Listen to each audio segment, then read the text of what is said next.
Your day is never better than when you spend early morning spending time with God. I'm Pastor W. Lonnie Herndon. I want you to get ready for morning meditations. Listen to one of our ministers of the gospel share a word that's going to bless your life as you begin your day.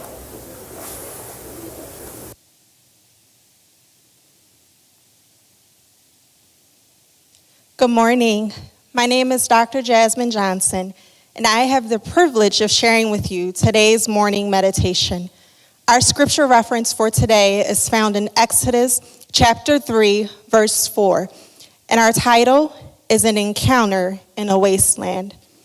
Let's begin first by reading Exodus chapter 3, verse 1. One day Moses was tending the flock of his father-in-law Jethro, the priest of Midian. He led the flock far into the wilderness and came to Mount Sinai or Horeb, the mountain of God. There the angel of the Lord appeared to him in a blazing fire from the middle of the bush. Moses stared in amazement. Though the bush was engulfed in flames, it didn't burn up.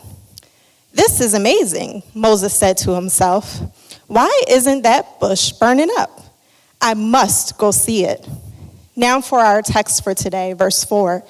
When the Lord saw Moses coming to take a closer look, God called to him from the middle of the bush, "Moses, Moses."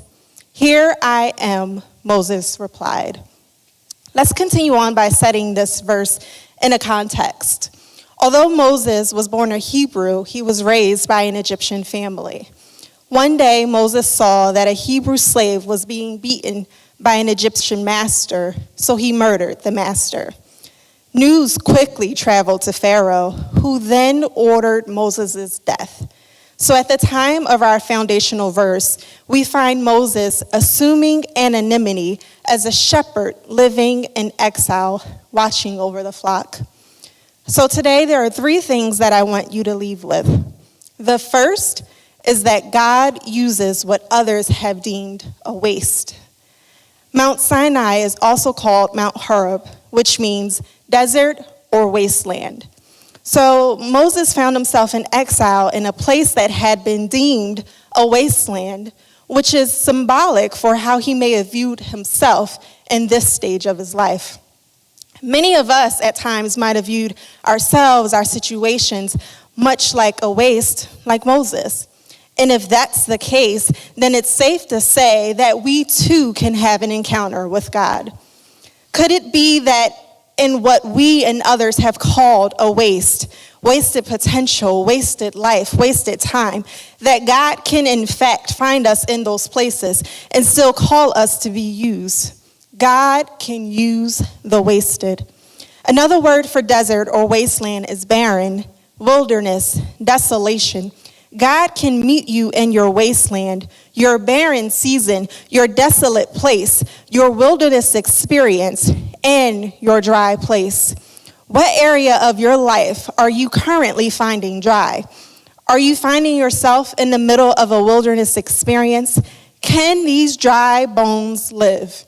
Just like Ezekiel declared in Ezekiel chapter 37, declare life to your dry bones. Declare life to your dry season. In our foundational scripture, we see that a place that had been deemed deserted, where Moses found himself, is the very place where God encamped, settled, tabernacled, and dwelt.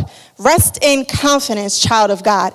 God is with us. This is the same Moses who had an encounter with God through a bush in a wasteland, is the same Moses that declared in Deuteronomy chapter 31, verse 6, "Be strong and courageous. Do not be afraid and do not panic before them. For the Lord your God will personally go ahead of you. He will neither fail you nor abandon you." Moses could declare these words because he had an encounter in a wasteland. Point number 2, God calls us by name. I don't know about you, but I'm glad today that God calls us by name. And in verse chapter 4, we see God calling Moses by name twice, which implicates relationship, importance, and urgency. Later on in the book of Exodus, we learn that Moses was around 80 years old during this time in his life. Moses was currently living a hidden, anonymous life and a life in exile, but God knew his name. Moses was a forgotten shepherd on the backside of a desert, and yet still God sought after him. Moses was important to God, and child of God, so are you. Could it be that when we feel unseen, ignored, invisible, that from that very place of obscurity, God calls our name? This is a man that murdered an Egyptian master, had a speech problem, questioned God when instructed to lead, and yet God still called him. God calls us in spite of our flaws, in spite of our perceived failures or insecurities, and in spite of our obscurities. He knows your name. But the question is, when he calls, do you answer? Moses in our foundational verse stated, "Here I am." When Moses said, "Here I am," we all know that God is omniscient or all-knowing. So God knew physically where Moses was located. That statement, "Here I am," is more about Moses declaring his availability to be used and less of him confirming his physical location.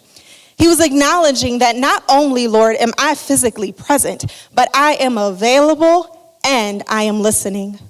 We must ask ourselves, can we be overheard saying, "Here I am"? Do we make ourselves available to God when he calls, or do we make excuses? In spite of your age, I remind you, Moses was 80, your qualifications or credentials, what you believe you have or you lack, do you find yourself available and in position to answer the call? Will you say today, "Here I am available"? For our final point today, God is intentional. It's not ironic that Moses stumbled upon the burning bush. God placed the bush there. It wasn't an accident. It wasn't intentional. I oftentimes wonder what you or I may have done if we stumbled across a burning bush today. Would we have ignored it, dismissed it, walked, or ran away from it? If God intentionally placed that bush in the middle of a wasteland to get Moses' attention, could it be that God intentionally uses things in our lives today to get our attention? From what burning bush has God placed in your life to get your attention?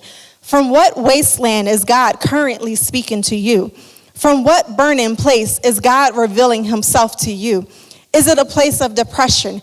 Is it a place of anxiety? Is it a place of loss?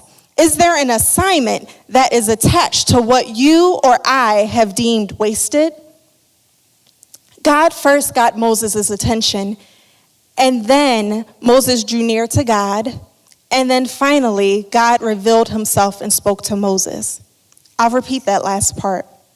Moses drew near to God first, and then God spoke to him and revealed himself. Moses paused to take a closer look.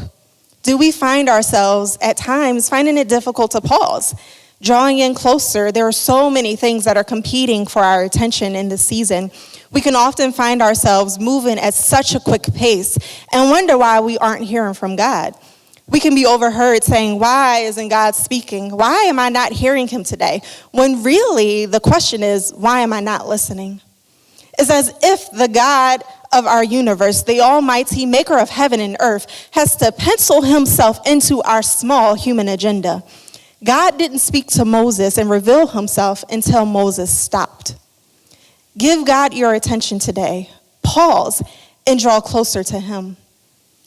And in summary, what we learned today is that one encounter with a burning bush in the middle of a wasteland, a barren land, a desolate place, changed Moses' life forever.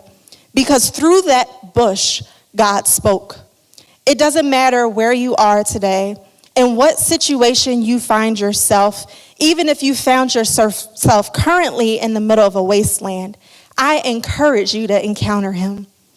Encounter him in your desolate place, and I promise you, he will change your life forever.